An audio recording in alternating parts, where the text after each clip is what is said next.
Mientras en nuestra sección de Enfoque Internacional, los expertos analizaron cómo los acuerdos internacionales afectan las políticas ecuatorianas. Se destacó la importancia del sistema de extradición y la cooperación con organismos internacionales en la lucha contra el narcotráfico. Además, se debatió si la situación de Ecuador podría replicarse en Perú y se exploraron estrategias preventivas.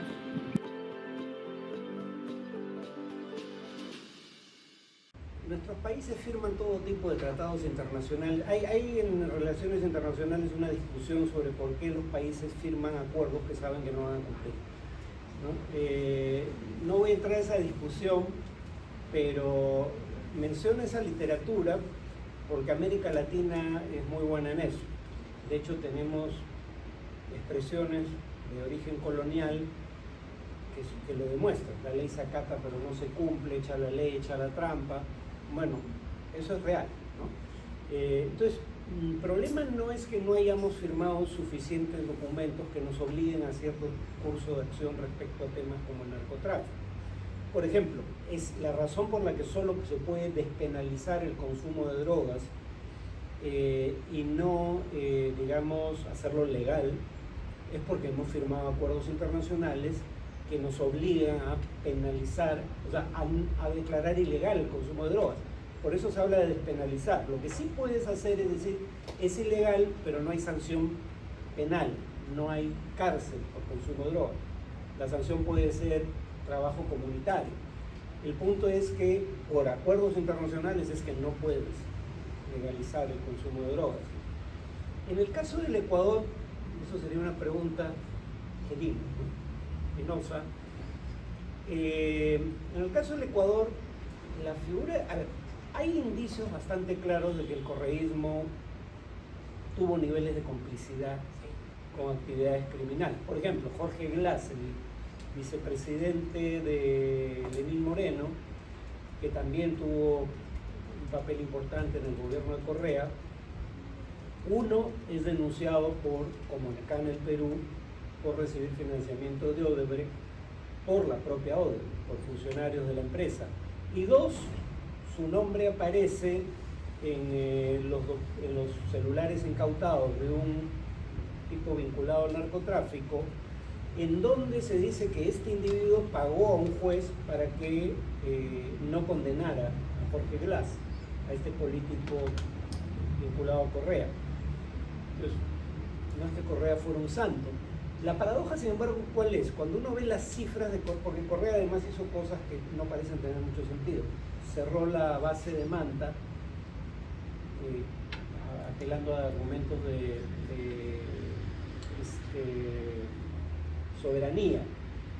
Pero si algo sabemos es que no tenemos capacidad suficiente para lidiar solos con el problema. La prueba es México, que no quería extraditar a sus nacionales, y entonces capturan al Chapo, se les escapa. Lo vuelven a capturar, se les vuelve a escapar. Lo capturan por tercera vez, ahí sí ya lo extraditaron a Estados Unidos. Lo cual demostraba que había que haberlo extraditado desde la primera vez que lo capturaste, que no tenías capacidad de crear... O sea, el sistema penitenciario está tan corrompido que Chapo siempre tenía quien pagar para que se le permitiera escapar. Claramente escapó con complicidad, porque por ejemplo se metió la primera vez en la ropa sucia, ¿no? Y lo transportaron con la ropa sucia hasta la salida del penal. Ahí obviamente hubo complicidad de miembros del sistema de seguridad. En el caso de Ecuador se desactivó una unidad de antinarcóticos entrenada por Estados Unidos, cortó la cooperación con la DEA. Ahora, sin embargo, las cifras de Correa no son malas, curiosamente. Las cifras de... Claro, alguien podría decir precisamente como había complicidad con un gran cartel, por eso lo pregunto, no lo sé con certeza, no había tantos homicidios. Pero no caen las incautaciones tampoco, ¿no? Y se duplica la población penitenciaria. Entonces es algo extraño. Ahora, un dato para quienes crean en el modelo Bukele. Claro, ¿qué es lo que cambia con Bukele? No es necesariamente, aunque sí se hizo el uso de las Fuerzas Armadas, no es que se apliquen penas más severas. Las penas, estos quien haya llevado un curso de teoría de juegos o de economía, ¿alguien ha oído el valor esperado? El valor esperado de un evento es el valor asignado al evento en caso de ocurrir multiplicado por la probabilidad de que ocurra. Es decir, si me dan 10 años de cárcel y la probabilidad de que por un delito y la probabilidad de ser condenado por ese delito, como es muy habitual en América Latina, es 3%, multiplicar 10 por 0.03 es casi cero. Si aplicas una pena de 20 años, multiplica 20 por 0.03 sigue siendo casi cero. O sea, una pena más severa no hace ninguna diferencia si el delincuente no cree que vaya a ser capturado y condenado, ¿no? Entonces, ¿qué es lo que cambia con Bukele? Bukele básicamente mete preso a todo el que remotamente pueda tener algo que ver con el crimen organizado, aunque no tenga nada que ver. Por ejemplo, se decía, metía a cualquiera que tuviera un tatuaje.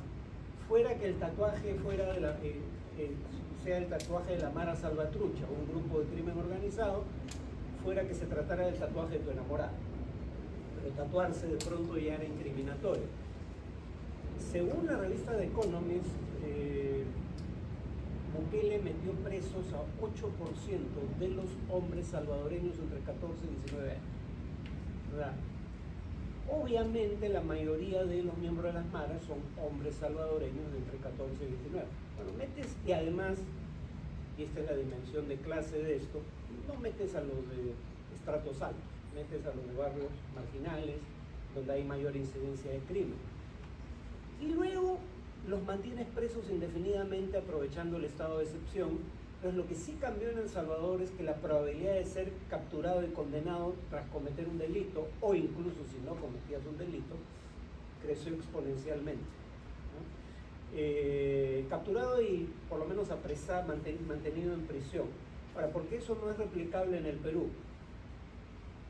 2%, dije 8% de los hombres de 14 a 29, es 2% del total de la población adulta. Eso en el Perú sería meter presos a 500.000 de personas. A ver que alguien me cuente dónde los metes, ¿no? Uno.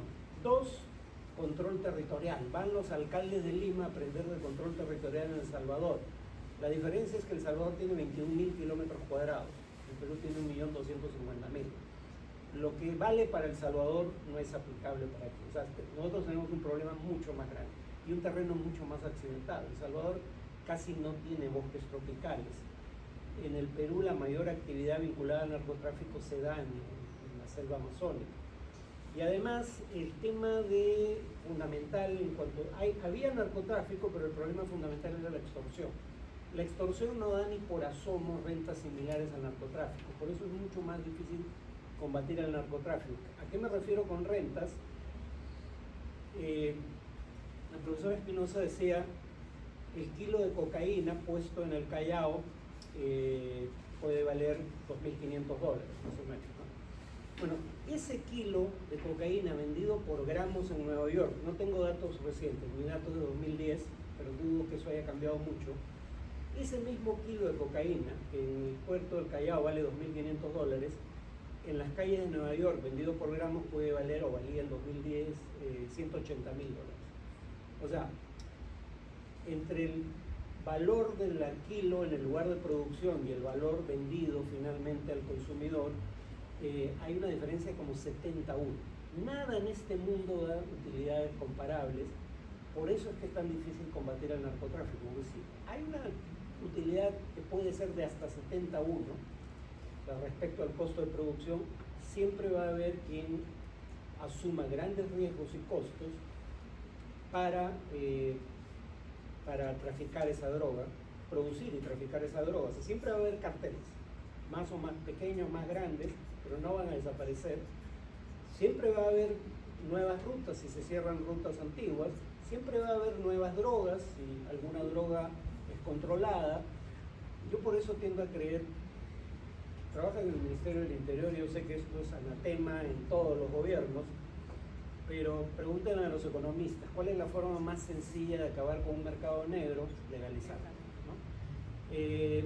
Obviamente el Perú no puede ser quien empiece, porque la droga que se produce aquí no es tanto para consumo interno, sino para exportación. Entonces, si tú legalizas, le creas problemas a terceros que van a tomar acción en tu contra. No lo estoy proponiendo para el Perú, no digo que vaya a ocurrir en algún momento cercano en el tiempo, pero ya hay quienes están por lo menos practicando con la despenalización, ¿no? Que además ayuda, ¿por qué? Porque en el caso del narcotráfico es un caso en el que la víctima, que sería el consumidor, es penalizado muchas veces como el propio traficante. Entonces no tiene incentivos para ir a denunciar al traficante a la policía, porque él también puede terminar preso. Entonces la despenalización sí es algo que se cae de maduro, aquí y en todas partes. Justo revisando los datos un poco con respecto a lo que mencionaba el profesor Farid, vemos que de hecho Correa empieza con las tasas de homicidio súper altas cuando empieza su gobierno, ¿no? Sin embargo, luego esta cae hasta 6, hasta una tasa de 6, la tasa de 6. ¿Y qué es lo que pasa? En ese interín, bueno, surgen dos cosas en Ecuador, ¿no? Por un lado, que se sinceriza la metodología con la cual se sacaba los homicidios por cada 100.000 personas, porque antes Ecuador tenía su propia metodología, y justo esto coincide con que la UNODC decide uniformizar en cómo se va a sacar esa tasa, porque les va a servir para comparar, digamos, a todos los países, ¿no? Y decir, oye, la tasa está variando, ¿no? Entonces, digamos que esta caída, y cuando uno revisa la información, se le atribuye mucho más a este sinceramiento que a una acción real, digamos, del Estado. Pero eso no quita, porque también hay un libro interesante que justamente analiza eso, que en esta época se refuerza mucho, digamos, a los actores de coerción, ¿no? A la policía, al Ministerio Público, tiene mayor presencia, digamos, el Ministerio Público en el Estado para tener, digamos, una atención mucho más rápida. Entonces, no quiero decir que esto explica esta caída, pero podría darnos indicios. Y luego lo otro es que, de hecho, el primer subidón de los decomisos de droga en el que ya Ecuador supera a Perú es en el 2015, cuando ya Ecuador estaba decomisando casi 101 toneladas de droga, mientras que Perú 34 toneladas, ¿no? Entonces, digamos que hay esta primera subida. Y luego ahí va el otro punto, porque sí puede haber una coalición entre los actores, digamos, estatales, políticos incluso, con las organizaciones criminales dedicadas a las drogas, pero eso no significa que, por ejemplo, que estas 100 toneladas sean todo lo que se ha producido, porque si se han decomisado 100, quizás por Ecuador estaban pasando 500 toneladas, ¿no? Entonces, bueno, pues si tenemos que sacrificar 100 toneladas para pasar 400, no está tan mal, ya justamente mostrando, como mostraba el profesor, las grandes dimensiones económicas que tiene este negocio. Y luego, un poco como punto número 2, que él también ya lo decía, realmente los tratados nunca han detenido a los países para realizar algo. Y de hecho, tampoco los países con los cuales se firman estos tratados, ¿no? ¿Y por qué lo menciono? Porque ya Estados Unidos se ha reunido hace unos días con el presidente de Ecuador para empezar a firmar cierto tipo de alianzas de cooperación militar, es decir, ahora Ecuador va a tener presencia de la FBI en su territorio nacional para que trabaje con sus actores policiales de inteligencia, y le está dando, digamos, hay un aporte económico de más de 100 millones de dólares justamente para reforzar esta lucha contra las drogas. Entonces, realmente, mi lectura es que en estos momentos a Estados Unidos y a las Naciones Unidas, lo último que les interesa es si esta declaración de conflicto armado interno viola o no cierto tipo de normas. Lo que a ellos les interesa es que la droga no llegue a sus países, ¿no? ¿Por qué? Porque en sus países genera violencia, corrupción, entonces, y si para eso tiene que hacerse de la vista gorda de cierto tema y más bien ir y decir, yo te voy a dar dinero para que tú me refuerces tus acciones de control, lo voy a hacer. Y esto no lo está haciendo solo Estados Unidos, de hecho, también lo está haciendo la Unión Europea. Hace 2 semanas tuvimos la visita de los representantes de Alemania, Países Bajos y Bélgica. ¿Y qué querían estos representantes? Que además son los alcaldes de las principales zonas portuarias, por ejemplo, de Países Bajos y Bélgica, que son quienes reciben, digamos, la cantidad de droga que luego se distribuye para muchos países de Europa. Querían reforzar las acciones de cooperación que tienen con otros países. ¿Y a dónde vinieron? Llegaron a Panamá, bueno, evidentemente por el canal de Panamá, llegaron a Bolivia, llegaron a Ecuador, y llegaron a Perú. Perú fue el penúltimo lugar al que llegaron, Ecuador fue el último. Y cuando nosotros tuvimos esta conversación con estos representantes para tratar, por ejemplo, de mejorar las acciones de inteligencia que tiene Perú con Alemania, puntos de contacto, intercambios de información, incluso tener canales mucho más directos como tener un agregado policial en el país, ellos te decían no, o sea, sí, pero en este momento no, porque yo estoy priorizando Ecuador. Y claro, uno le dice, pero Ecuador no produce la droga se produce acá. Coopera con nosotros, no a nosotros, financia, nos decía, bueno, no. Entonces, nuevamente, estos también son países que están vinculados a estos tratados, que en este momento la lógica no es, oye, ¿qué estás haciendo? Sino es cómo, digamos, nos juntamos en bloque para evitar nuevamente que la droga llegue a nuestros países. Y acá, la fuerza de lo que decía el profesor Farid de por qué no se va, o sea, por qué es muy poco probable que esto se legalice, ¿no? Yo no estoy en contra de la legalización por estas razones, sino que creo que iría un poco más allá, que el tema, por ejemplo, de las economías ilegales y sobre todo del tráfico ilícito de drogas en el Perú, es que está expandiéndose de manera muy rápida a áreas donde antes no estaba. Es decir, ahora tenemos cultivos de hoja de coca en áreas naturales protegidas, en comunidades nativas. ¿Y qué significa eso? Y qué es lo que de hecho a mí me preocupa mucho y que siento que incluso esta legalización podría repotenciar, es el asesinato de muchos líderes indígenas que están en esas zonas, ¿no? Y hemos reportado, el Perú junto a México se ha posicionado como uno de los países donde ser líder indígena, defensor ambiental es muy peligroso. Entonces, digamos, y claro, y como eso también ha notado, de hecho, mucha de la cooperación que está llegando a esos países está muy enfocada en también la defensa de estos líderes indígenas, de la defensa ambiental, pero hoy por hoy, quien más cooperación se está llevando, bueno, sigue siendo Colombia, ¿no? Porque Colombia, la mayor cantidad de droga de Colombia llega para Estados Unidos, un porcentaje menor para los países europeos y los otros continentes, pero ahora Ecuador es la plataforma que recibe la droga de Perú, de Colombia, en menor cantidad de Bolivia, pero nuevamente lo que a ellos les interesa, más que de lo que pase en un escenario interno de si hay o no menos hoja de coca, es que la droga no llegue a sus países. Y para mostrar esto, solo quiero colocar el caso de Perú. ¿Cómo ha afectado a Perú, por ejemplo, la cooperación internacional? Justamente el año pasado, a mediados de año, sacamos un libro desde el MININTER en el que trabajé, en el que se mostraba que toda la presencia de la cooperación internacional de Estados Unidos había generado que, por ejemplo, la DIRANDRO, que es la Dirección Especializada Antidrogas en el Perú, mejore ciertas capacidades, cree equipos de inteligencia, tiene un conjunto de incentivos para irse de intercambio a Estados Unidos, incluso incentivos monetarios. Pero ¿qué ha generado estos incentivos?